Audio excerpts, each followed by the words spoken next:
Hello students, मैं हूं अनीता, आपकी साइंस टीचर। आशा करती हूँ आप सभी अच्छे होंगे और अपनी पढ़ाई भी अच्छे से कर रहे होंगे। तो आज हम करने जा रहे हैं डीओई की वर्कशीट नंबर 60। विज्ञान की वर्कशीट है 10th क्लास के लिए। ये है मानव नेत्र तथा रंग बिरंगा संसार। ये चैप्टर हमारा चल रहा है और पिछली 2-3 वर्कशीट भी इससे आ चुकी हैं। तो ये है वायुमंडलीय अपवर्तन। वायुमंडलीय अस्थिरता के कारण प्रकाश का अपवर्तन वायुमंडलीय अपवर्तन कहलाता है। तो वायुमंडलीय अस्थिरता का क्या मीनिंग है कि जो हमारे वायुमंडल है उसमें वायु की जो क्वांटिटी है, जो उसका रेशियो है, वो अलग अलग है जगह जगह पर। जैसे हमारे वायुमंडल में क्या है, ऑक्सीजन है, नाइट्रोजन है। तो कहीं पे ऑक्सीजन की मात्रा कुछ है और कहीं पे नाइट्रोजन की मात्रा अधिक है, कहीं पे ऑक्सीजन की मात्रा अधिक है। तो ऐसा नहीं है कि पूरे वायुमंडल में जो ये एक ही बराबर स्तर पर फैली हुई हैं। तो इसके कारण क्या होता है, प्रकाश का अपवर्तन वायुमंडलीय अपवर्तन कहलाता है। तो इसी वजह से क्या होता है, प्रकाश का अपवर्तन होता है, क्योंकि बीच में जो मीडियम है वो चेंज होता रहता है। कभी सरल होता है, कभी विरल होता है, कभी सघन होता है, और फिर उससे क्या होता है, अपवर्तन होता रहता है अलग अलग एंगल पे। तो वायु, इसे क्या कहते हैं, वायुमंडलीय अपवर्तन कहते हैं। अब है तारों का टिमटिमाना। तो हम देखते हैं कि तारे हमें टिमटिमाते हुए प्रतीत होते हैं। जब भी देखते हैं ऐसा लगता है कि तारे, कभी उनकी लाइट जा रही है, कभी आ रही है, वो ऐसे प्रतीत होते हैं। तो क्यों होते हैं ऐसे? तो ये है, तारों का प्रकाश जब पृथ्वी के पर्यावरण में प्रवेश करता है तो वातावरण में अलग अलग ऊंचाई पर वायु की सघनता अलग अलग होने के कारण तारों का प्रकाश लगातार अपवर्तित अभिलंब की ओर मुड़ता है, अपवर्तित होता रहता है। तो क्या मतलब है, हमें क्यों दिखते हैं ऐसे तारे टिमटिमाते हुए? क्योंकि तारों का जो प्रकाश है जब पृथ्वी के पर्यावरण में आता है, ये हम जानते हैं ना कि जो स्पेस है वहाँ पे कोई पर्यावरण नहीं है, लेकिन जब पृथ्वी का एक पर्यावरण शुरू होता है तो जब प्रकाश वहाँ पे एंटर करता है तो क्या होता है, उस वातावरण में अलग अलग ऊंचाई पर वायु की सघनता अलग अलग है। ऐसा नहीं है कि सब जगह जो रेशियो है वायु का वो बराबर है, सब जगह क्या है, अलग अलग है। तो उसकी वजह से कभी जो मीडियम है वो सघन हो जाता है। सघन मतलब डेंस हो जाता है। जैसे पहले क्या है, स्पेस है तो वहाँ पे वो विरल है, माध्यम। उसके बाद जैसे ही वो वायुमंडल में एंटर करता है, कैसा हो जाता है, सघन माध्यम हो जाता है। जैसे ये हमारी यहाँ पे अर्थ है और यहाँ तक उसका वायुमंडल है। तो स्पेस से, यहाँ से सन से जब लाइट्स आ रही हैं, उसकी सनरेज जब आ रही हैं, तो जब इस वाले मीडियम से यहाँ पे इस वाले मीडियम में करेगी वो, तो ये वाला कौन सा है, विरल है, और ये वाला सघन है। तो जब सघन माध्यम में आती है तो क्या होता है, उसका अपवर्तन होता है। तो इसलिए हमें कैसे दिखते हैं वो, उनकी जो ऊंचाई है वो चेंज हो जाती है उसी वजह से, क्योंकि वहां पे उनका एंगल बदल जाता है। तो अब देखते हैं इसके कारण तारों की आभासी स्थिति तारों की वास्तविक स्थिति से थोड़ा ऊपर होती है। तो आइए हम इसको एक डायग्राम से अब देख लेते हैं। तो यहाँ पे इन्होंने दिखाया हुआ है कि ये क्या है, तारे की आभासी स्थिति है, मतलब यहाँ हमें दिखाई दे रहा है। और तारा है कहाँ पे वैसे, वास्तविक स्थिति इसकी ये है। तो जो वास्तविक स्थिति है वहां से ये कैसे दिखाई देता है ऐसा, सबसे पहले हम देखेंगे। ये आपको दिखाई दे रहा है कि वायुमंडल में क्या है, गैसेज हैं। ये हम पिछली क्लासेस से पढ़ते हुए आ रहे हैं। 78% नाइट्रोजन है, 21% ऑक्सीजन है, और जो 1% रह जाता है उसमें ये सारी गैसेज हैं, ऑर्गन है, कार्बन डाइऑक्साइड और अदर गैसेज हैं, और डस्ट पार्टिकल्स हैं। ओके, तो ये है हमारे जो वायुमंडल है, उसमें क्या क्या है, gases, dust particles, water droplets भी हैं, और वाटर वेपर्स भी हैं, जिसकी वजह से मॉइस्चर रहता है, अदरवाइज सब कुछ ड्राई ड्राई हो जाएगा। तो अब यहाँ पे हम देख रहे हैं, इस वाले डायग्राम में हमें क्या दिखाई देता है कि जो तारा है उसकी जो वास्तविक है, जो एक्चुअल जो उसकी पोजीशन है वो ये है। ठीक है, फिर यहाँ से जो लाइट पड़ रही है अर्थ के एनवायरमेंट में, जैसे लाइट आ रही है यहाँ पे, ये आप देख रहे हैं, तो यहाँ से क्या हुई है, ये रिफ्रैक्ट हुई है, यहाँ से अपवर्तित हुई है। तो थोड़ी सी वो यहाँ से, ये जो माध्यम है ये कैसा था, विरल माध्यम था, और सघन माध्यम में जब ये गई है वायुमंडल में, तो यहाँ से क्या हुई है, थोड़ा ऐसे इधर की साइड ये डेविएट हुई है। और ऐसे ही जो दूसरी वाली रे आ रही है वो भी यहाँ से। तो फिर अगर इन दोनों रेस को हम पीछे की साइड ऐसे मिलाते हैं तो क्या बनती है, ये इसकी जो आभासी स्थिति है। तो इससे क्या पता चल रहा है, अगर हम यहाँ पे खड़े हुए हैं, हम यहीं पे रहते हैं ना अर्थ की सरफेस पे, ये तो पता है ना कि जैसे अर्थ होती है, हम बीच में नहीं रह रहे हैं उसके, हम कहाँ रह रहे हैं, उसकी सरफेस पे। जैसे यहाँ पे कोई खड़ा हुआ है ऐसे, तो हम देख सकते हैं कि यहाँ पे जैसे अगर कोई खड़ा हुआ है वो देख रहा है, तो उसको तारे की जो एक्चुअल पोजिशन है वो ये है, लेकिन दिखाई क्या देती है, ये दिखाई देती है, राइट। और दूसरे वाले में हम देख रहे हैं कि जो अभी आपको बताया कि वायुमंडल में जो रेशो है वायु का वो अलग अलग हो सकता है। कभी कहीं जैसे यहाँ पे मान लो नाइट्रोजन ज़्यादा है, यहाँ पे ऑक्सीजन ज़्यादा हो रही है, तो सब जगह क्या है, अलग अलग है। तो इसलिए ये जो रेज आ रही हैं ये स्ट्रेट ना आके ये कैसी हो जाती हैं, ऐसे ऐसे वेव के फॉर्म में आ पाती है। तो इसलिए इनके एंगल बार बार क्या है, चेंज हो रहे हैं। अब एंगल चेंज हो रहे हैं तो हमें वो क्या अलग दिखती है, कभी प्रकाश उसका कम होता है, कभी ज़्यादा होता है, कभी कम कभी ज़्यादा। तो उसकी वजह से ऐसा लगता है जैसे वो ब्लिंक कर रहे हैं, जैसे वो टिमटिमा रहे हैं, तो ऐसा लगता है। ऐसे ही जो इस वाले डायग्राम में आपको दिखाई दे रहा है, ये क्या है, जब ये आंख है, ठीक है, दिखाई दे रहा है ना, ह्यूमन आई है, ये आई लैशेस हैं। तो आईज पे जब रेज पड़ रही हैं तो क्या हो रहा है, जब एक रे आ रही है ये सीधी आंख पे पड़ गई है, ये भी पड़ गई है, लेकिन ये क्या है, ये यहाँ से डेविएट हो गई है, ये वाली यहाँ से डेविएट हो गई है। क्यों हो गई है, क्योंकि वायुमंडल में रेशियो बराबर नहीं है, जगह जगह पे अलग अलग है वायुमंडल का, कहीं पे ज़्यादा है, कहीं पे सघन है, कहीं पे विरल है। तो इस वजह से क्या हुआ, आधी लाइट इधर डेविएट हो गई, आधी उधर चली गई, ये सारी क्या है, स्कैटर हो गई। ठीक है, तो इसकी वजह से केवल कभी कोई कोई रे जो होती है वो मिस हो जाती है, जो हम आंखों से नहीं देख पाते हैं, इसलिए हमें क्या लगता है, तारे टिमटिमा रहे हैं। ओके स्टूडेंट्स, तो आगे हम देख लेते हैं, वर्कशीट पे चलते हैं हम। तो अब हम यहाँ पे देख लेते हैं कि उसके आगे क्या है। तो आई होप आपको ये तो क्लियर हुआ होगा। तो अब है यहाँ पे, यह वातावरण में वायु सदैव कम या ज़्यादा गति से चलती रहती है। तो वायु क्या है, कहीं पे ज़्यादा चल रही है, कहीं पे कम चल रही है। कभी जो उसका टेम्परेचर है वो कहीं ज़्यादा हो रहा है, कहीं पे कम हो रहा है। तो टेम्परेचर भी जहाँ कम होगा वो वायु कैसी हो जाती है, हल्की हो जाती है। जहाँ वायु गर्म होगी वो हल्की हो जाती है, और कैसा मीडियम हो गया, वो फिर विरल मीडियम हो गया। और जहाँ पे वायु ठंडी होगी वो कैसी हो जाती है, वो उसकी डेंसिटी भी ज़्यादा होती है। डेंसिटी मतलब जो उसका घनत्व है वो भी ज़्यादा हो गया, और वहाँ पे वो कैसी हो गई, वो मीडियम, वहाँ पे और भी सघन हो गया। तो इस कारण से वायु की सघनता बदलती रहती है, जिससे पृथ्वी पर पहुंचने वाला तारों का प्रकाश कम या ज्यादा होता रहता है। ठीक है, तो क्या है, कहीं पे सघनता ज्यादा होती है, कहीं कम होती है, या तो वो टेम्परेचर की वजह से हो सकती है, या फिर वो जो वायु है उसकी वजह से, गति की वजह से हो सकती है, या फिर जो उनकी जो रेशियो है उसकी वजह से भी हो सकती है। इसलिए यह कहा जा सकता है कि तारों के टिमटिमाना निम्न दो कारणों से होता है। पहला है वायुमंडलीय अपवर्तन के कारण तारों की आभासी व वास्तविक स्थिति में अंतर। तो क्या है, वायुमंडलीय जो अपवर्तन है उसके कारण तारों की आभासी स्थिति और वास्तविक स्थिति में अंतर होता है। जैसे यहाँ पे भी ये दिखाई दे रहा है ना कि ये वास्तविक है और ये क्या है, आभासी है। तो क्या होता है, ये जो रिफ्रैक्शन की वजह से होता है। वायुमंडल में जैसे ही एंटर की तो अपवर्तन हुआ, उसकी वजह से क्या हुआ, हमें वो आभासी ही ऐसा लगता है कि रियल पोजीशन उसकी यही है। सेकेंड पॉइंट है इसका, वायुमंडलीय अपवर्तन के कारण पृथ्वी पर पहुंचने वाले तारों के प्रकाश की मात्रा में निरंतर परिवर्तन। तो वो भी कैसे बताया, जो प्रकाश की मात्रा है, हमने आपको दिखाया था कि जो आइस की तरफ जो रेज आ रही हैं स्टार्स से निकल के, तो वो कभी एक तो जैसे सीधी आ गई, यहाँ पे डेविएट कम हुई और आ गई, और दूसरी क्या हुआ, ज़्यादा डेविएट हो गई, वो उधर चली गई, इधर भी स्कैटर हो गई है, इधर भी ऐसे हो गई। तो उसकी वजह से क्या हुआ कि हमारी आंखों पे सारा प्रकाश उसका नहीं पड़ पाया, तो कुछ प्रकाश मिस हो जाता है, उसकी वजह से हमें लगता है कि वो टिमटिमा रहे हैं। अब है, ग्रह इसलिए नहीं टिमटिमाते क्योंकि ग्रह तारों की अपेक्षा पृथ्वी के अधिक समीप होते हैं, और ग्रहों से पृथ्वी पर आने वाले प्रकाश की मात्रा औसतन एक समान ही रहती है। तो अब क्या है इसका रीज़न, हम जानते हैं कि आपने देखा होगा कि जो इवनिंग स्टार और अर्ली मॉर्निंग स्टार होता है, जो वीनस है, ठीक है, तो वीनस कैसा लगता है, जैसे कि तो जो हमारा शुक्र ग्रह होता है वीनस, वो क्या होता है, आप देखोगे कि शाम को सबसे पहले वो दिखने लगता है, बहुत ज़्यादा ब्राइट होता है, और ऐसे ही अर्ली मॉर्निंग आप देखोगे तो भी वो दिखाई देगा, लेकिन वो कभी ब्लिंक करते हुए नहीं देखा, टिमटिमाते हुए वो कभी नहीं करता। तो वो किस वजह से, क्योंकि यहाँ पे इसका जो रीज़न दिया हुआ है वो है, ग्रह इसलिए नहीं टिमटिमाते क्योंकि ग्रह तारों की अपेक्षा पृथ्वी के अधिक समीप होते हैं।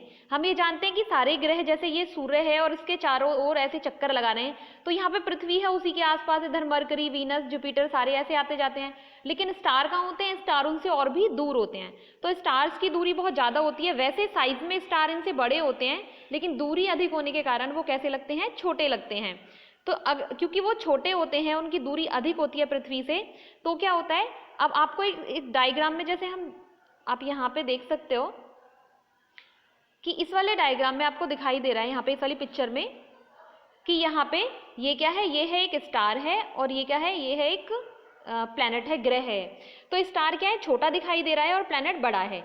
तो जब यहाँ पे इसकी लाइट जब हमारी आईज पे नहीं पहुंच पाती कोई, तो ये हमें लगता है कि इसकी लाइट थोड़ी बंद हुई है बीच में, तो वो कैसा दिखता है, टिमटिमा रहा है, जैसे कभी बंद हो रहा है कभी जल रहा है, ऐसे लगता है।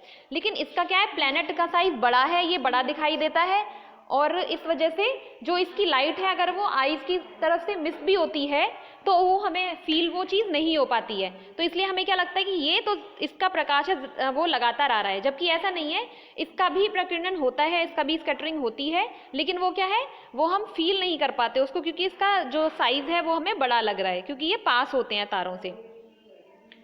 तो वापस से वर्कशीट पे चलते हैं। ठीक है, तो ये आपको बहुत ध्यान से पढ़ना है, क्योंकि ये आप कंफ्यूजन क्रिएट करता है आप अगर अभी इसको नहीं करोगे तो। अब है इसके बाद है, तो ये क्लियर हुआ कि तारे ही क्यों टिमटिमाते हैं, ग्रह क्यों नहीं टिमटिमाते, क्योंकि क्या है, दूरी उनकी, ग्रह क्या है, पास हैं पृथ्वी के, और तारे क्या है, दूर हैं, तो इसकी वजह से तारे टिमटिमाते हुए दिखते हैं, और जो प्रकाश है वो औसतन एक समान ही रहता है ग्रह का, इसलिए। ओके, तो ये है सूर्योदय और सूर्यास्त। अब ये क्या है, अग्रिम सूर्योदय तथा विलंबित सूर्यास्त। जिस प्रकार तारों की आभासी व वास्तविक स्थिति में अंतर होता है, उसी प्रकार अग्रिम सूर्योदय तथा विलंबित सूर्यास्त के कारण का भी पता लगाने का प्रयास करें। तो ये कैसे होता है, तो चलिए अब इसे देख लेते हैं। ये भी आपको एक पिक्चर के थ्रू ही समझाते हैं। तो आपने देखा होगा कि जो सूर्य जब निकलता है उससे 2 मिनट पहले हमें वो दिखाई देने लगता है, और ऐसे ही जब वो छिपता है, जब सूर्यास्त होता है तो उसके 2 मिनट बाद तक भी दिखाई देता है। तो जब ये टाइम पीरियड निकाला गया कि कितनी देर बाद तक दिख रहा है, तो वो 2 मिनट निकाला गया, ठीक है, कि 2 मिनट पहले तक दिख रहा है और 2 मिनट बाद तक दिख रहा है।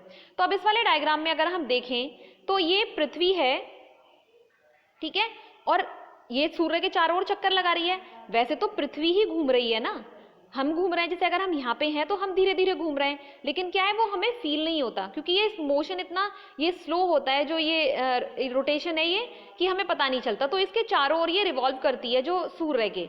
तो ऐसा नहीं होता कि सूर्य घूम रहा है, जैसे हम सोचते हैं ना कि सूर्य अभी यहाँ है, अब सूर्य यहाँ पे पहुंच गया, तो ऐसा नहीं है कि सूर्य घूम रहा है। घूम कौन रहा है, पृथ्वी घूम रही है, हम उसके साथ घूम रहे हैं। तो सूर्य तो यहीं पर ही है। तो जब पृथ्वी के इसके जब यहाँ पे होता है बराबर वाली, ये वाली जो लाइन होती है पृथ्वी की सरफेस से, और ये वाली जो लाइन आती है, इसको क्या बोलते हैं, हॉरिजॉन बोलते हैं, क्षैतिज बोलते हैं हिंदी में आई थिंक। तो जब सूर्य इस यहाँ पे है, नीचे की साइड है, हमें कब दिखाई देगा, जब सूर्य ऊपर की साइड आएगा। और अंधेरा रात क्यों होती है, क्योंकि जब हमारी जो यहाँ पे हम हैं पृथ्वी के जिस वाली सरफेस पे, वहां से उस टाइम पे सूर्य नहीं दिखाई दे रहा है, इसलिए वहां पे अंधेरा हो जाता है जब उस टाइम पे। तो जब सूर्य की कंडीशन इस हॉरिजॉन के नीचे है यहाँ पे, तो वैसे तो देखा जाए तो रियल में हमें दिखाई देना नहीं चाहिए, क्योंकि जो इसकी रेज हैं वो कहाँ पड़ेंगी, अगर नीचे है तो इसकी रेज इधर आएगी पृथ्वी के, अगर तो हमें वो दिखाई नहीं देगा, क्योंकि हमें क्या चीजें दिखाई देंगी, जो इधर की साइड होंगी या इधर होंगी, इधर होंगी। ऐसा तो नहीं है ना कि हम इधर की भी देख लेंगे, तो वैसे नहीं दिखाई देना चाहिए। लेकिन होता क्या है कि पृथ्वी के ऊपर क्या है, वायुमंडल है।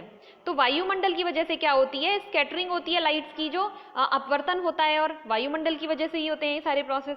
तो यहाँ से जब इसकी लाइट पड़ी, सूर्य की रेज यहाँ पे आई हैं, तो जा तो वो इधर रही हैं, अभी यहाँ से हमें नहीं दिखाई देंगी, क्योंकि कहाँ जा रही है, वो ऊपर की साइड निकल रही है। लेकिन क्या होता है, वायुमंडल की वजह से उसका जो अपवर्तन है वो हो जाता है, और यहाँ पे खड़ा हुआ जो इंसान है, यहाँ पे इंसान खड़ा हुआ है एक छोटा सा, तो यहाँ पे जो खड़ा हुआ इंसान है उसको वो लाइट दिखने लगती है अपवर्तन की वजह से, क्योंकि इसका एंगल चेंज हुआ। तो ये अभी सूर्य निकला नहीं है, लेकिन फिर भी दिखाई दे रहा है। तो निकलेगा कब, जब यहाँ से उसका लेवल थोड़ा ऐसे आएगा, ठीक है। तो इस वाली पोजीशन में अगर वायुमंडल नहीं होता तो यहाँ पे सूर्य नहीं दिखाई देता, ये ऐसे ही होता। लेकिन अगर वायुमंडल है तो हमें दिखाई देने लगता है, तो कैसा लगता है, जैसे कि सूर्य निकल गया है यहाँ पे। लेकिन ये कैसी पोजीशन होती है, आभासी होती है। सूर्य निकलता है 2 मिनट के बाद और पहले ही दिखने लगता है, किस वजह से, अपवर्तन के कारण दिखने लगता है, ये वाला है जो, ठीक है। और ऐसे ही जब सूर्य अस्त होता है तो उसके 2 मिनट बाद तक भी आप उसे देख सकते हैं। तो वो भी सेम यही रीजन है उसका भी, कि जब सूर्य यहाँ तक है तब भी दिख रहा है, और जब यहाँ पे पहुंच गया है छिपता हुआ, नीचे इतने नीचे पहुंच गया है, तो तब भी दिखाई दे रहा है। क्यों दिखाई दे रहा है, सेम कंडीशन, कि यहाँ से अपवर्तन की वजह से वायुमंडल है जो, उससे यहाँ पे यहाँ पे क्या है, स्पेस है, स्पेस में कोई वायुमंडल नहीं होता है, तो ये कहता है विरल माध्यम है, और यहाँ से फिर सरल माध्यम में गई, तो वो क्या हुई, डेविएट हुई, रिफ्रैक्ट हुई है, और उसकी वजह से हमें वो दिखाई देता है, ठीक है। तो आई होप ये आपको समझ में आया होगा। तो अब आगे चलते हैं। तो अब आगे है यहाँ पे, अब है टिंडल प्रभाव। टिंडल प्रभाव क्या है? कोलाइडी कणों के द्वारा प्रकाश के प्रकीर्णन की परिघटना टिंडल प्रभाव उत्पन्न करती है। तो ये क्या है? कॉलाइडल कण, ये हम पहले पढ़ चुके हैं। कॉलाइडल कण कौन से होते हैं? जो थोड़े बड़े होते हैं और लाइट को स्कैटर करते हैं, लाइट को फैलाते हैं।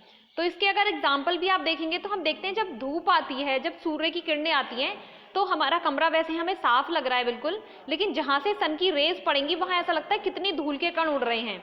तो वो क्या है? टिंडल प्रभाव है वो। ठीक है, तो क्या है वो? टिंडल प्रभाव, जिसकी वजह से वो किसकी वजह से दिख रहे हैं? क्योंकि वहां पे धूल के कण हैं, धूल के कणों की वजह से वो प्रकाश है जो वो दिख रहा है, क्योंकि उसकी स्कैटरिंग हो रही है, वहां पे प्रकीर्णन हो रहा है उसकी वजह से। तो यहाँ पे दो दिए भी हुए हैं कि यहाँ से लाइट गई हुई है और यहाँ आपको दिख रहे होंगे बहुत सारे छोटे छोटे जैसे पता नहीं क्या उड़ रहे हैं, यहाँ पे बहुत गंदा है, और ऐसे ही यहाँ पे भी ऐसे ही दिख रहा होता है। तो ये क्या है? टिंडल प्रभाव। तो जो कॉलाइडल सॉल्यूशन होते हैं वो भी, वहां से भी लाइट पास होती है। हम पहले पढ़ा था, जैसे दूध है, दूध के क्या होते हैं? कॉलाइडल जो पार्टिकल्स होते हैं वो उसको स्कैटर करते हैं लाइट को, तो उसमें से भी लाइट पार होती हुई दिखाई देती है। जबकि आप प्लेन वाटर लेंगे तो उसमें से वो नहीं दिखाई देगी। अब है प्रकाश का प्रकीर्णन। क्या होती है? Scattering of light. माध्यम में उपस्थित कॉलाइड के कणों द्वारा प्रकाश का फैलाव प्रकीर्णन कहलाता है। जो माध्यम में उपस्थित कॉलाइड के कण हैं, अब वो धूल के कण भी हो सकते हैं या फिर कोई सॉल्यूशन है उसकी वजह से भी क्या होता है? वो जो स्कैटरिंग होती है किसी भी लाइट की। तो अब क्या है? जैसे ये प्रकाश, ये धूल का कण है, मान लो एक डस्ट पार्टिकल है, एक ये है, एक ये है, बहुत छोटे छोटे होते हैं, मैं आपको बस समझाने के लिए बोल रही हूँ। तो जैसे ही यहाँ से सनरेज पड़ रही है, ठीक है, तो ये क्या करेगी? यहाँ पे जैसे पड़ी है उसको स्कैटर करता है, चारों तरफ फैला देते हैं ये। तो ये क्या होती है? प्रकीर्णन होता है। ये सब क्या करते हैं? लाइट्स को फैला देते हैं। तो ये बहुत ही इंपॉर्टेंट है, इसकी वजह से कितने सारे ऐसे मूवमेंट्स हैं जो हमें मैजिकल लगते हैं कि ये कैसे हो जाते हैं। तो अब है नेक्स्ट है इसमें आकाश का नीला रंग। तो आकाश का नीला रंग क्यों लगता है? ये भी किसकी वजह से है? प्रकाश के प्रकीर्णन की वजह से। तो हम देखते हैं कि कैसे होता है। ठीक है, तो अब हम देखते हैं कि इसका नीला रंग हमें क्यों लगता है। अच्छा, ये वाला डायग्राम तो हो चुका था, अब हम देखते हैं आगे।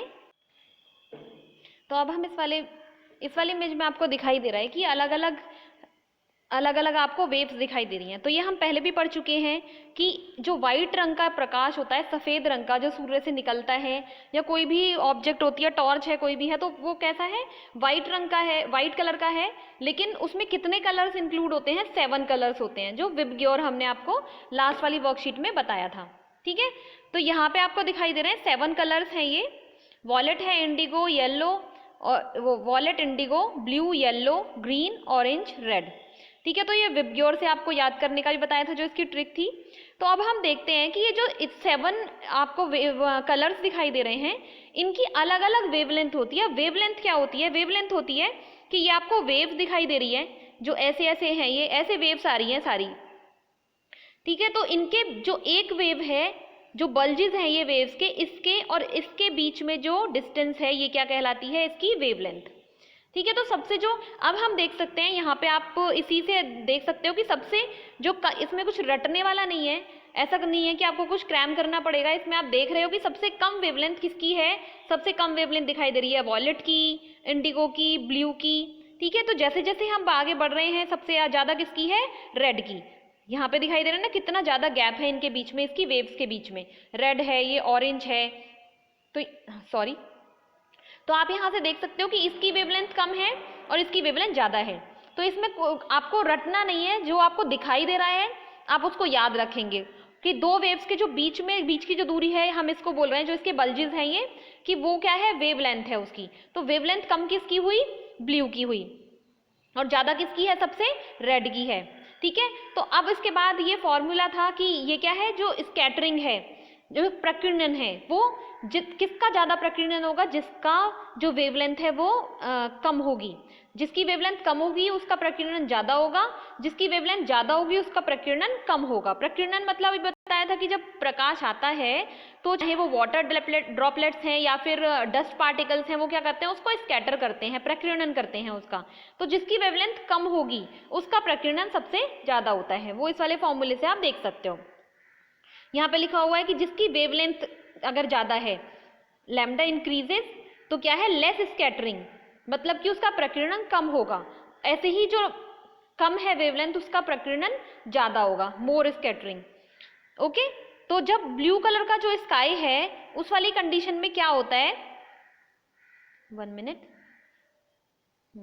तो स्काई कैसा है, ब्लू कलर का हमें दिखता है। तो ऐसा क्यों होता है, तो जब लाइट आ रही है, सन की जो रेज है वो आ रही है, जब सन अपनी हाइट पे होता है ऐसे, तो हमें कैसा दिखता है, ब्लू ब्लू स्काई दिखता है। तो यहाँ पे सन है, इसकी रेज यहाँ पे जब आ रही है आगे, तो क्या है, यहाँ पे डस्ट पार्टिकल्स हैं हमारे एनवायरमेंट में। जैसे ही हमारा एनवायरमेंट शुरू हुआ अर्थ का, वहाँ पे छोटे छोटे डस्ट पार्टिकल्स हैं, और क्योंकि उनका साइज बहुत छोटा छोटा है तो वो केवल किसको स्कैटर कर पाते हैं, ब्लू कलर को ही कर पाते हैं। ठीक है, तो ज़्यादा जो हो पाता है वो ब्लू कलर ही हो पाता है, जबकि वेवलेंथ तो वायलेट की भी कम है, लेकिन ऐसा नहीं है कि हमें जो स्काई है वो वॉयलेट कलर का दिख रहा है, तो वॉयलेट कलर का वो नहीं दिखता। तो कौन सा दिखता है, ब्लू और इंडिगो थोड़ा मिक्स होके वो ब्लूइश ब्लूइश दिखता है। तो वो किसकी ज्यादा स्कैटरिंग कर पाता है, ब्लू कलर की ही स्कैटरिंग कर पाता है, क्योंकि इसकी वेवलेंथ कम है, इसलिए वो छोटे छोटे पार्टिकल्स ब्लू कलर की ही कर पाते हैं। इन तक तो वो पहुंच भी नहीं पाते हैं, क्योंकि वो डस्ट पार्टिकल कैसे हैं, बहुत छोटे हैं। जैसे अब रेन ड्रॉप भी थी, रेन ड्रॉप बड़ी होती है डस्ट पार्टिकल के कंपैरिजन में, तो वो क्या कर रही थी, स्कैटर कर रही थी सभी को, और उसकी वजह से रेनबो बन रहा था जब, क्योंकि सबकी चेंज हो रही थी, सबको कर रही थी वो। अब यहाँ पे क्या, डस्ट पार्टिकल बहुत छोटे हैं तो वो इसलिए सबको नहीं कर पाते हैं अलग अलग उस पे, ये केवल ब्लू को ही कर पाते हैं। तो पूरा स्काई कैसा दिखता है, ब्लू दिखता है। ऐसे ही जो क्लाउड्स हैं वो वाइट दिखाई देते हैं। क्यों दिखाई देते हैं वाइट, क्योंकि वो सारी के सारी जो वेव्स हैं, सारे जो कलर्स हैं, उनको एक साथ स्कैटर करते हैं, सभी को कर देते हैं पूरा।